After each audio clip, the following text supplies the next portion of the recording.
बिस्मिल्लाहिर्रहमानिर्रहीम, अस्सलाम वालेकुम। पाकिस्तान और दुनिया भर में देखने और सुनने वालों को अब्दुल कादिर का सलाम। पाकिस्तान में 2 जून की रात है और जून का महीना आपको पता है बजट की तैयारी से लेके मंजूरी के लिए बड़ा अहम रहता है और इस दौरान बहुत सारी खबरें चल रही हैं टेलीविज़न के ऊपर भी, नेशनल मीडिया के ऊपर भी। तो लोग थोड़े कंसर्न है, पूछ रहे हैं कमेंट सेक्शन में भी, व्हाट्सएप पैगामात के ज़रिए भी कि क्या वाकई ATM यूज़ करने पर उन्हें इजाफी पैसे खर्च करने पड़ेंगे या अकाउंट से कटौती होगी या फिर पेट्रोल ख़रीदने पर फ़ी लीटर इजाफी 2-3 रुपये उन्हें देने पड़ेंगे। तो इन सारी खबरों की हकीकत क्या है जो टेलीविजन पर चल रही हैं, जानने के लिए मैंने अपने इकोनॉमी के जो स्पेशल रिपोर्टर हैं उनसे रब्ता किया। तो उन्होंने कुछ चीज़ें बता दी हैं, वो मैं क्लैरिफाई कर देता हूँ व्लॉग के अगले हिस्से में। लेकिन फ़िलहाल आप ज़रा पॉलिटिकल रिपोर्टर से खबरें सुनिए, क्योंकि हमारे पास तो आपको पता है सियासी मैदान से ज़्यादा खबरें हैं। तो इसलिए पहले ज़रा आप हमारी बिप्ता सुन लीजिए, इसके बाद ज़रा आपको इकोनॉमी रिपोर्टर की भी खबरें सुना देंगे। तो जनाब, आपको पता है समड़ियाल इलेक्शन वाला सारा सीन आपने देख लिया अच्छे से, कल रात तक आपने उसको ऑब्ज़र्व भी किया। तो उसके पहले और उसके बाद का क्या सीन है, पोस्ट और प्री सिनेरियो जो है वो डिस्कस कर लेते हैं। जो प्री सिनेरियो था यानी इलेक्शन से पहले, वो तो ये था कि जनाब हट जाओ या डट जाओ, और कोई बात नहीं है, इन दोनों में से एक ऑप्शन इस्तेमाल कर लें। कारकुनान के लिए भी यही मैसेज था लीडरशिप की तरफ से कि अगर नहीं स्टैंड कर सकते, इस हीट में नहीं खड़े हो सकते, तो किचन से बाहर जा सकते हैं, पार्टी से बाहर जा सकते हैं। और फिर उसका आपने देखा कि किस तरह से लीडरशिप ने ग्राउंड के ऊपर रह के जो काम किया उसके ऊपर सब उनकी तारीफ़ कर रहे हैं। अब उसके बाद का जो सिनेरियो है वो उससे भी ज़्यादा दिलचस्प है। पहले ये होता था ना, नाउ एंड नेवर, अब वो लोग कह रहे हैं कि नाउ एंड फॉर एवर। ये एक नई मूव जो है वो चल पड़ी है और सोशल मीडिया के ऊपर आप देख रहे हैं जो PTI के सोशल मीडिया एक्टिविस्ट हैं ख़ास तौर पे, वो इस मुहिम में बढ़ चढ़ के हिस्सा ले रहे हैं और वो सबको यही कन्विंस कर रहे हैं कि जनाब हट जाओ या डट जाओ से लेके अब नाउ एंड फॉर एवर का मामला आ चुका। वो इसलिए भी है क्योंकि पार्टी के अंदर से सिग्नल्स ऐसे मिल रहे हैं कि कब तक ये सारा कुछ बर्दाश्त करना है कि वोट कहीं डाले जा रहे हैं, निकल कहीं और से रहे हैं, और फिर इल्ज़ामात का सिलसिला भी PTI के कारकुनान को सहना पड़ रहा है। हम देख रहे हैं FIRs हो गई जनाब, दहशतगर्दी के वाक़यात के तहत समड़ियाल में PTI कारकुनान के ऊपर मुकदमा दर्ज हो गए। किस लिए दर्ज हुए कोई पता नहीं है जनाब, कि दहशतगर्दी 780A यानी एंटी टेररिस्ट एक्ट के तहत मुकदमा दर्ज हो रहे हैं वोटर्स के ऊपर जो घरों से निकले वोट डालने के लिए। और पुरअमन तरीके से हमने देखा कल तो जो एहतजाज हुआ वो इससे ज़्यादा पुरअमन और क्या हो सकता है कि लोगों ने अपने हाथों में मोबाइल की टॉर्च पकड़ी हुई है, मोबाइल लाइट्स की रोशनी में उन्होंने एहतजाज किया।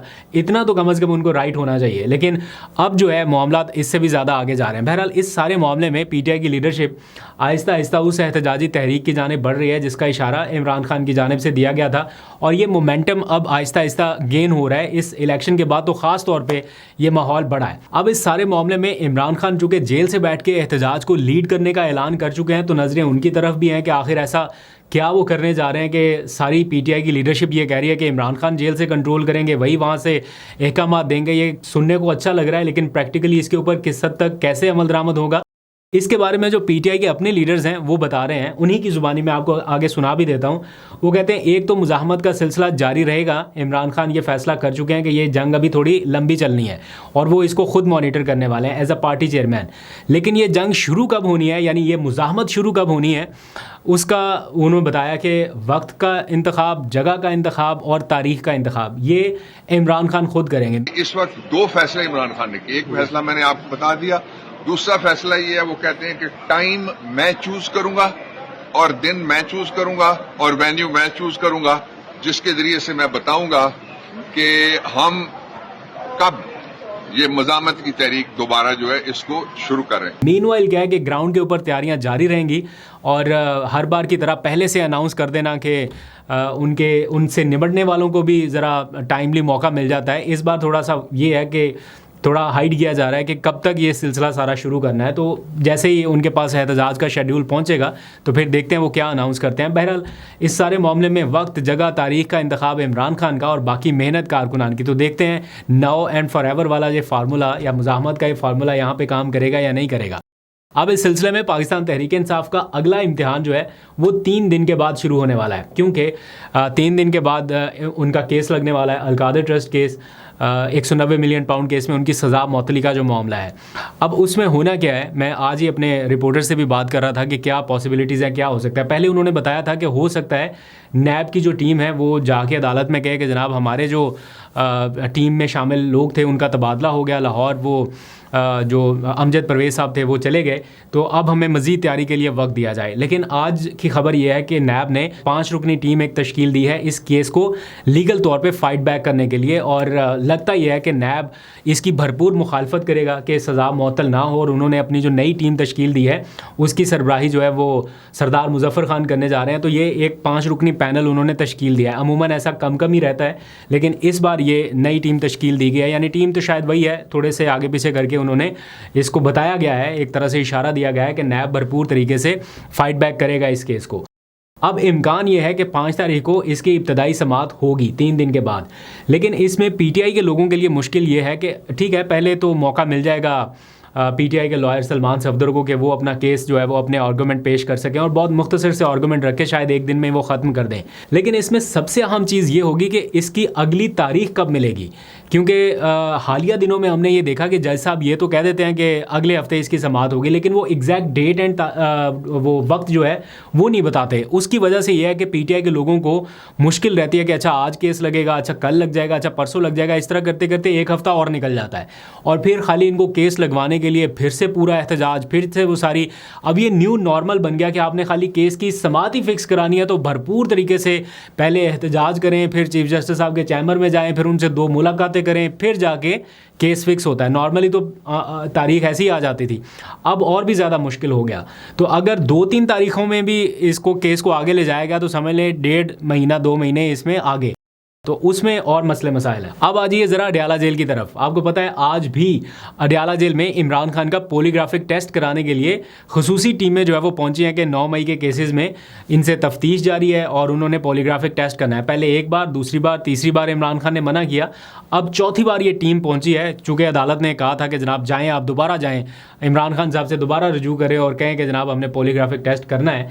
आज चौथी दफ़ा टीम पहुंची और इतला ये है कि इमरान खान ने एक बार फिर इनकार कर दिया है और वो नहीं चाहते कि वो इस प्रोसेस से गुजरे। उसकी वजूहात जो उनके सियासी मुखालिफिन हैं वो ही बताते हैं कि शायद इमरान खान को कोई शुबा है कि उन्होंने कुछ ऐसा किया है या वो झूठ ही बोलेंगे, इसलिए जो पीटीआई के हामी हैं वो कहते हैं कि ये ह्यूमिलेशन है, किसी सूरत इमरान खान को इस प्रोसेस से नहीं गुजरना चाहिए। और पीटीआई के जो वकला हैं उन्होंने इसको चैलेंज भी किया हुआ था। बाकी जो लीडरशिप है वो भी ये कह रही है कि एक साबिक वज़ीर आज़म के साथ इस किस्म का सलूक, और बल्कि डॉन का एक मैंने इदारिया भी पढ़ा था, उसमें भी यही लगभग यही वाली चीज़ें लिखी हुई थी कि एक साबिक वज़ीर आज़म के साथ इस किस्म का बिहेवियर जो है वो खाली उन्हें जेल में ज़्यादा अरसे रखने के अलावा और कोई टैक्टिक्स नज़र नहीं आ रहे। तो देखते हैं अब अदालत के पास जब ये मामला जाएगा, इस केस से होगा ये कि जो उनकी 9 मई की ज़मानतें हैं शायद वो लटक जाएँ, जिनका केस अभी लाहौर हाई कोर्ट में पेंडिंग है। तो देखते हैं अदालत क्या डिसीजन करती है। बाकी मैंने आपको समरियाल की सिचुएशन बता दी, 780A के हवाले से मुकदमा जो दर्ज हुआ, इस पूरे इलेक्शन प्रोसेस में पीटीआई अपने कारकुनान के साथ जुड़ी रही, और दूसरी जानिब का जो तासुर एक सामने आया, मैं चूँकि वहाँ ग्राउंड पर मौजूद नहीं था इसलिए मैं 100% इसको वो नहीं कहता, लेकिन फिर भी जो अवामी राय है या मीडिया के ऊपर चीज़ें चल रही हैं, सोशल मीडिया के ऊपर आ रही हैं, वो लग रहा है कि जनाब खाली SHO से लेके RO तक का एक इलेक्शन था कि SHO साहिबान या पुलिस की नफरी जो थी वो वहाँ पर मौजूद रही, कंटेनर्स लगे, RO दफ्तर ब्लॉक हुआ और PMLN जीत गई। तो ये सारा सीन वहाँ पर नज़र आया। बहरहाल PMLN इस विक्ट्री को सेलिब्रेट कर रही है, और अगर PTI जीत भी जाती, बिल फर्ज अगर जीत भी जाए PTI को कारकुन, तो उसको साइडलाइन करना इस टाइम क्या मुश्किल है।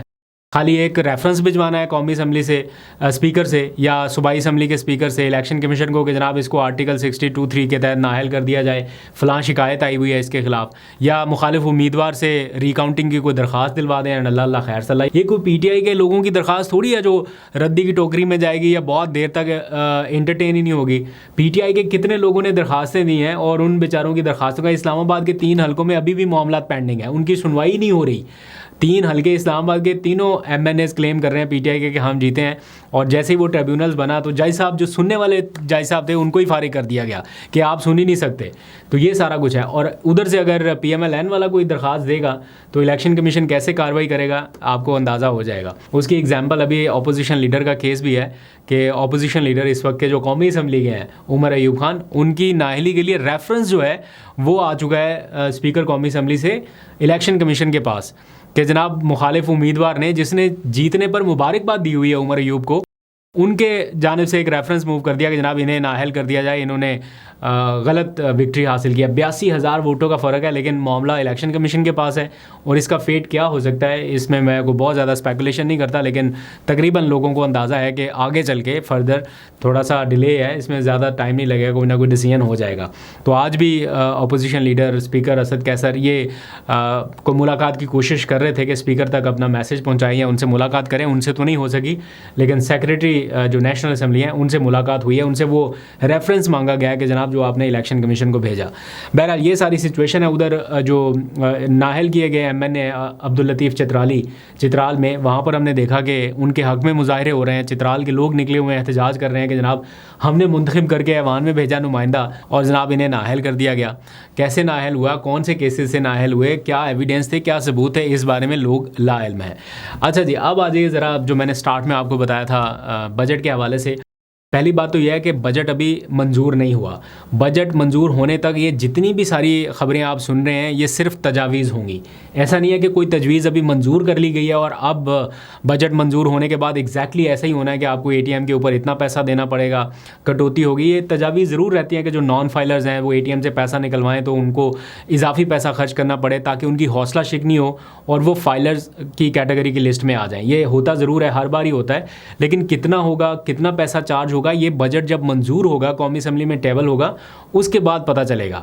बहुत सारी चीज़ें उसमें से ख़त्म हो जाती हैं, कुछ रह जाती हैं। इसी तरह ये एक तजवीज़ ज़रूर है कि हर चीज़ जो है, लेन देन जो है वो कैश में करने की बजाय बैंकिंग चैनल के थ्रू हो, यानी पेट्रोल भी डलवाना है तो आप बैंकिंग चैनल के थ्रू आपके पैसे जाएं, कैश की सूरत में ना हो। तो जो कैश दे उसके ऊपर तजवीज़ ये है कि वो ज़्यादा 2-3 रुपये ज़्यादा हों और जो ऑनलाइन पेमेंट करे वो थोड़ा सा कम हो, ताकि डॉक्यूमेंटेड इकॉनमी जो है उसकी हौसला अफजाई की जा सके। तो अभी जितनी खबरें चल रही हैं ये सारी तजावीज़ हैं। इसके ऊपर हतमी अमल दरामद या इसकी हतमी मंजूरी वो मेरा ख्याल जब बजट का सेशन होगा 10-11 जून को तभी होगा। अभी फ़ौरी तौर पे इसकी कोई मंजूरी नहीं हुई और कोई अमल दरामद नहीं है, ये सारी की सारी तजावीज़ हैं। लेकिन बाज़ तजावीज़ मंजूर हो भी जाती हैं, बाज़ क्या काफ़ी सारी तजावीज़ मंजूर होती हैं।